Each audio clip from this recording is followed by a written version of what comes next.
میں نے اس آدمی سے پوچھا کہ ان لوگوں کا مذہب کیا ہے۔ اس نے بدھ مت بتایا۔ یہ آدمی بھی بدھا تھا اور لڑکی کا خاندان بھی بدھ تھا۔ میں نے دیکھا لڑکی کے ماں باپ پھر ہاتھ جوڑ جوڑ کر کچھ کہہ رہے تھے۔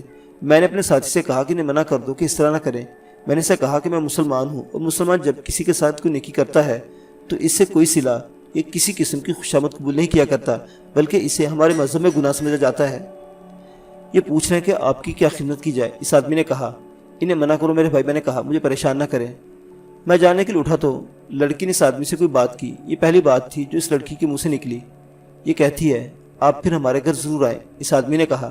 اس نے یہ بھی کہا کہ آپ کو دیکھ کر اس کے دل سے ازدھا کا خوف نکل گیا ہے۔ میں نے اس آدمی سے کہا کہ میں اسے دیکھنے پھر آؤں گا۔ پھر میں نے اس آدمی کو ساتھ لیا اور جھونپڑے سے نکل آئے۔ ہم دونوں ٹہلتے ٹہلتے اس تالاب تک پہنچ کے جہاں میں نے اس لڑکی کو موت کے منہ سے نکالا تھا۔ میں نے دیکھا کہ ازدھا کی دم 1 فٹ یا 1.5 فٹ پانی سے باہر تھی۔ یہ سمجھنا مشکل نہیں تھا کہ ازدھا مرا ہوا تھا۔ اس کی تھوڑی سی دم باہر تھی اور باقی جسم پانی میں تھا۔ میں نے اس کی دم پکڑے باہر کھینچنے لگا۔ وہ اتنا وزنی تھا کہ مجھے اکیلے سے کھینچا نہیں جا رہا تھا۔ میں نے اس آدمی سے کہا کہ وہ بھی دم کو پکڑ کر کھینچے۔ وہ ڈرتے ڈرتے آگے آیا اور ازدھا کی دم پکڑ لی۔ ہم دونوں نے زور لگا کر اسے باہر نکال لیا۔ اس کے سر کے نیچے میری گولیوں کے بنائے ہوئے سوراخ تھے۔ میں نے زندگی میں پہلی بار ازدھا دیکھا تھا۔ ایسے ازدھا کا جنگل میں ہونا کوئی عجب بات نہیں تھی۔ ازدھا دراصل سانپ ہی ہوتا ہے، لیکن بہت بڑا۔ اس مرے ہوئے ازدھا کی لمبائی 15 اور 20 فٹ کے درمیان تھی۔ اس کی موٹائی 1 فٹ کے قریب تھی۔ ازدھا بہت بڑا سانپ ہی ہوتا ہے، لیکن اس میں زہر نہیں ہوتا۔ اپنے شکار کو کاٹ سکتا ہے، لیکن زہر نہ ہونے کی وجہ سے اس کے کاٹنے کا اثر چھوٹے سانپوں جیسا نہیں ہوتا۔ یہ اپنے شکار کو نگل لیتا ہے۔ یہ باتیں مجھے بہت عرصہ بعد میں معلوم ہوئی تھی۔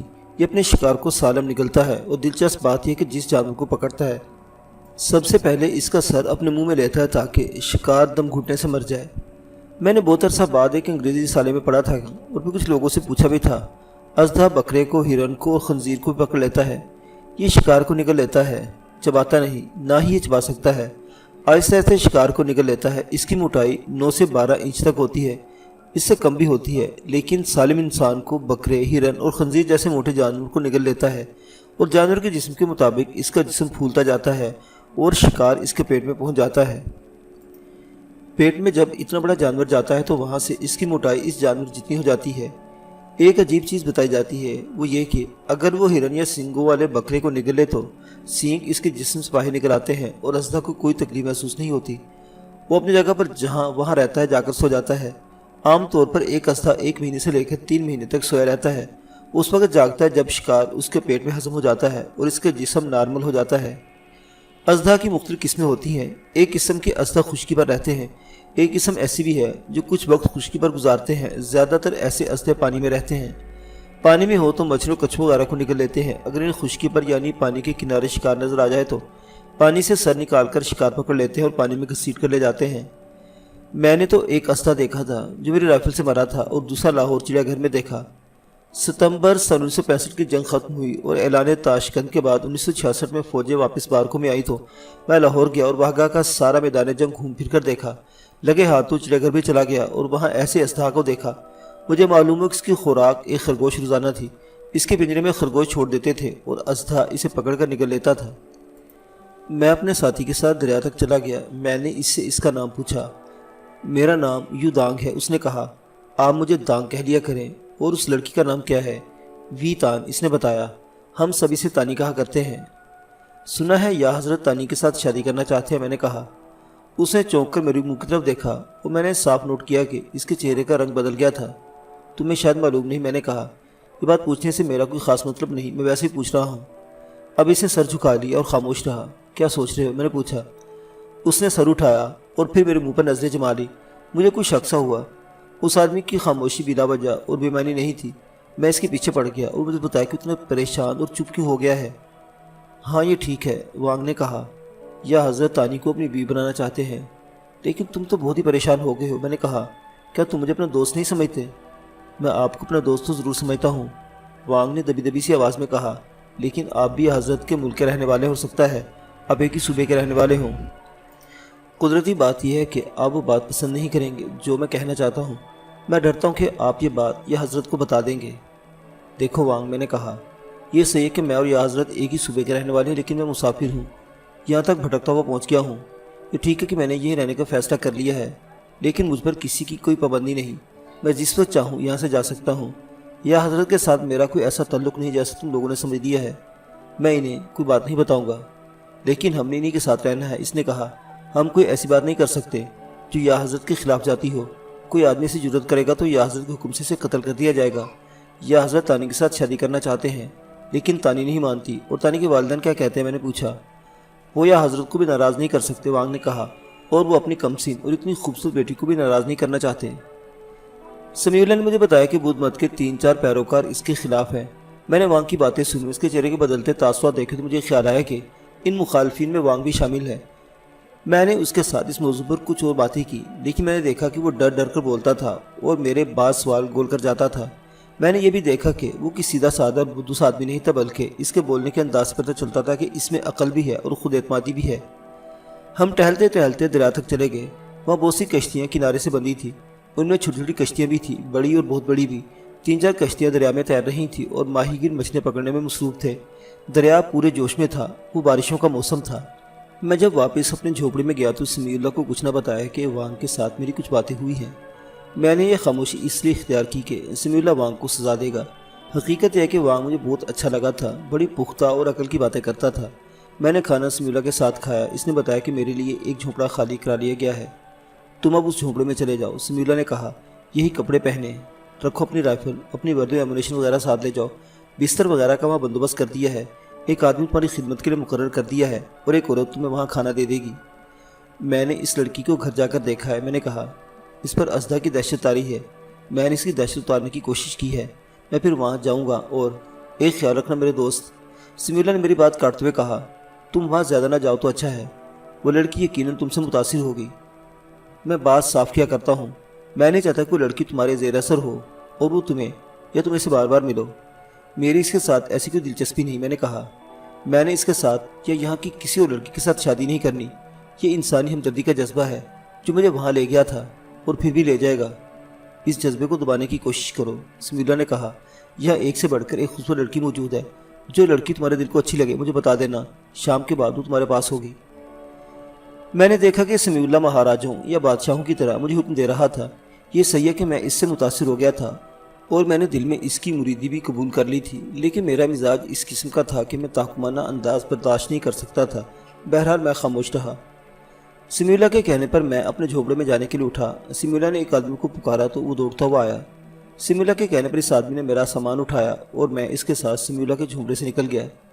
میرے لیے جو جھونپڑا خالی کرایا تھا وہ بھی صاف ستھرا تھا، البتہ اس کا ایک ہی کمرہ تھا۔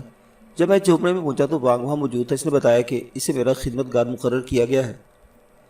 وانگ کا زیادہ تر وقت میرے ساتھ گزرنے لگا۔ میں نے بہت کوشش کی کہ وانگ میرے ساتھ کھل کر بات کرے اور کسی بھی موضوع پر بات ہوتی تو وہ ٹھیک ٹھاک باتیں کرتا، لیکن جب ذکر سمیع اللہ کا آ جاتا تو وہ دب سا جاتا اور اس کی کوشش ہوتی کہ یہ موضوع ٹل جائے اور اسے کچھ نہ کہنا پڑے۔ 2 یا غالباً 3 دن گزر گئے تو ایک روز عصر کے وقت ساری بستی میں ہر بونگ سی بپا ہو گئی۔ وانگ نے مجھے بتایا کہ آج یہ حضرت بستی کے تمام لوگوں سے خطاب کریں گے۔ اتنے میں ایک آدمی آیا۔ اس نے بتایا کہ سمیع اللہ مجھے بلا رہا ہے۔ میں اس کے جھونپڑے میں گیا۔ میرا جھونپڑا بستی کے ایک اور طرف تھا۔ میرے اور سمیع اللہ کے جھونپڑوں میں اچھا خاصا فاصلہ تھا۔ میں آج شام ان لوگوں کو اکٹھا کر رہا ہوں۔ سمیع اللہ نے کہا، تم بھی وہاں موجود ہو گئے، تمہارے پاس رائفل ہونی چاہیے اور رائفل میں رون پڑے ہوں، تم میرے ساتھ کھڑے ہو گے۔ جاؤ رائفل تیار کرو اور میرے پاس آ جاؤ۔ میں واپس گیا، رائفل کی میگزین میں راؤنڈ ڈالے اور رائفل کا سیلنگ کندھے پر لٹکا کر سمیع اللہ کے جھونپڑے میں چلا گیا۔ معزز سامعین حضرات، عنایت اللہ کی یہ سرگزشت ابھی جاری ہے، بقیہ واقعات اگلی قسط میں۔ دیکھتے رہیے پلان بی۔ اللہ حافظ۔